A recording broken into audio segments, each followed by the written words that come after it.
we all got to pull together as business leaders to say, look, we can figure it out. If we can build the kind of companies we build, we can figure out a lot of the challenges that Washington and the government can't figure out. We need people who don't need the job, people that have met payrolls. I made money in garbage. There's nothing more American than making money with trash. And I think we've had a lot of it build up in Washington, D.C., and I think it's time to take out the trash in Washington, D.C.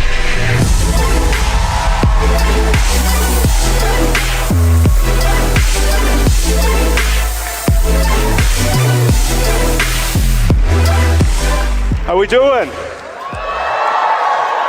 Do we have some America First energy or what?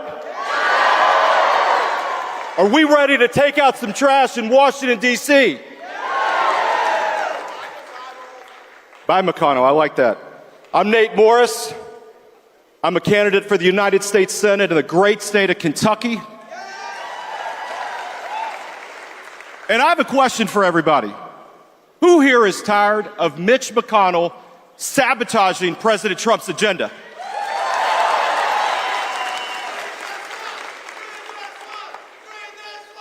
Who here is ready to finally retire McConnell, his cronies, and the McConnell machine and destroy Mitch McConnell, Inc. once and for all?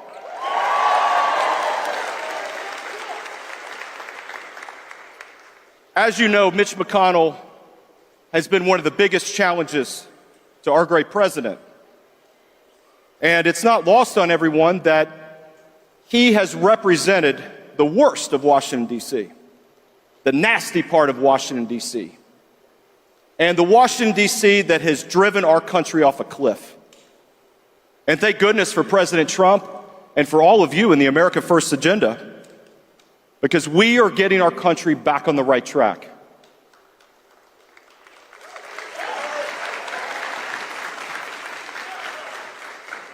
And a lot of people, when I was looking at running for the United States Senate, they would all tell me, you're looking at running for Mitch's seat?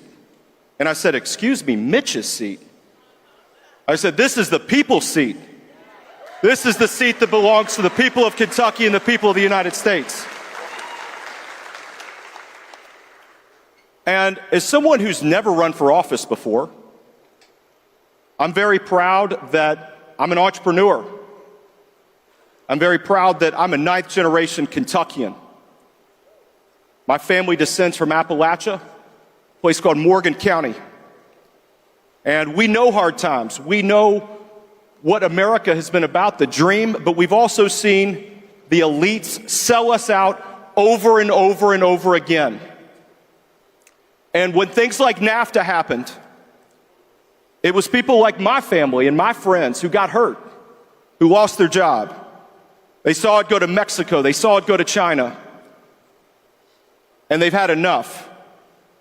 And they've seen generations of politicians continue to forget the people and forget why they're there. Our founding fathers did not set up our governing system to be a career, right? We know this. This was a calling. This was a service. And I'm so proud that growing up raised by a single mother, I've seen the challenges firsthand that many of you all have experienced. My family was on food stamps. I had a father that got locked up for not paying child support. I saw the pain in my mother's face when we couldn't pay our bills. And sometimes it was hard for her to be hopeful. But she always told me, there's one thing you have total control over, and that's what you think about. And she said, it is free to think big. It is absolutely free. And I want each of you to remember that. You've got a choice every day. It's free to think big. I want you to think as big as you possibly can, because that's what's going to make our country even greater and allow us to finally reach our full potential. You, the youth, have that ability to do that. And I'm sure a lot of people have told you that you're too young. Gosh, why are you so into politics at such a young age? You know, shouldn't you be focused on other things? I believe that youth is power. Youth is your power. And you have the ability You have the ability to change the country. And we see this because you all made all the difference on Election Day in 2024, right? It was turning point. 2 weeks ago, I had the great privilege of Charlie Kirk coming to Kentucky to help me launch my Senate race. And I'm so proud and so grateful to Charlie for endorsing us. And man, the turnout and the grassroots, the Turning Point Network, I see what it means to our country. And I see all the incredible things that you all are doing with your labor, your time, and the energy that you're putting in to all that you do for our great party. Now, when we think about this race, we all see the stuff that McConnell's been doing to the president. But I want to tell you what's going on in Kentucky. See, we have a machine in Kentucky called McConnell Inc. They've had machines. Do we have anybody that was born here in the 1980s? I don't think so, right? We got a few back there. Mitch McConnell took power in 1985. 1985. That was when Ronald Reagan was president. And for the last 40 years, he has had a stranglehold on every aspect of Kentucky life and the political system in Kentucky. And as he's getting ready to think about his exit strategy, he has 2 puppets that he has recruited to make sure that his cronies, his lobbyists, and all the people that have been surrounding him and getting enriched from him and his power will stay in power for another 40 years. One of these guys, a guy named Andy Barr, called people that want to see all the illegals go back and deported, he called us nativist. Has anybody heard that term, nativist? It's a slur, it's a derogatory slur that is akin to racism, is akin to all the things that the left call us. And I couldn't believe it. And I said, am I listening to Hillary Clinton in 2016? Or is this a Republican candidate for the U.S. Senate in Kentucky? We've got another guy named Daniel Cameron who gave us our governor, Andy Beshear, because he couldn't win 2 years ago for governor. And the first thing he did with Mitch McConnell is work on comprehensive immigration reform. Now, that's a long way of saying amnesty.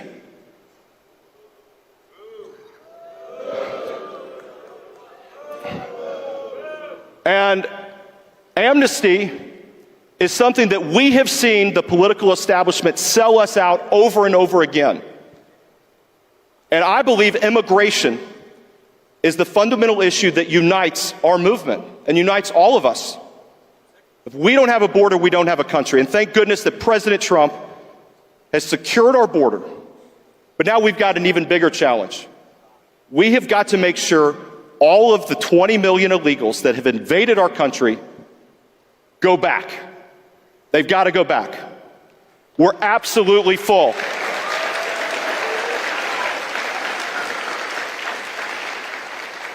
And there are no carve-outs. There are no special exceptions. There are no special circumstances. All these folks have to go back. And they're going to call us nativists. They're going to say, you know, when you get to Washington, you need to compromise. Well, you know what? I'm not a career politician. I made my money in garbage. And for those of you who have watched The Sopranos, this is the toughest industry in the world. And the person that's been occupying and running the garbage business for the last 30 years is Bill Gates. His companies are the companies I work to disrupt as an entrepreneur. And I think it's time we get tough. And we have someone who's willing to get tough in Washington to fight these battles, because we cannot compromise. The fate of Western civilization is on the line. We look at Europe. Europe is gone. Their culture is gone. America is all we have left in Western civilization.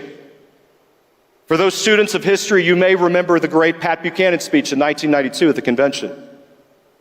And he talked about the death of the West. The death of the West. And we have ingested so many problems from the third world. We have ingested the worst from the third world. And liberals have tried to say, well, you should be compassionate. You know, I have compassion for American citizens.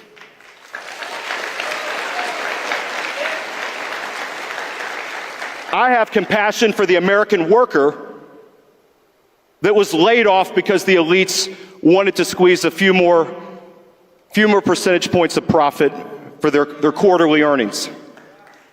I have compassion for the single mothers that are trying to figure out how to live the American dream and how to instill the American dream in their children.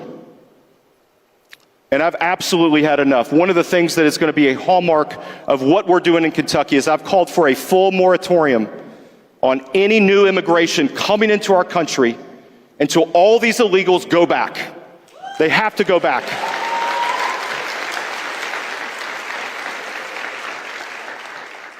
And again, you all represent the best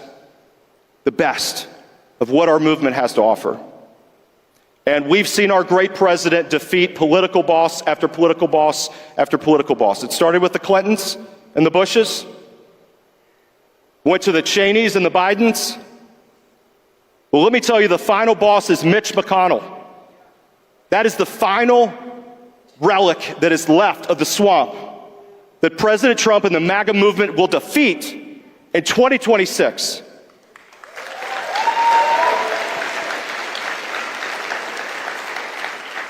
But I'm asking and I'm calling on you here today. I need your help. I need you. We need you in Kentucky. Please come to our website, natemorris.com. Get involved. Be part of this movement. Because I know in 2026, when President Trump stands up and Mitch McConnell is finally out of Washington, and we have an America First senator that is going to stand strong on the border, that's going to stand strong on deporting every illegal, we know we'll have accomplished our mission once and for all. I'm all for term limits.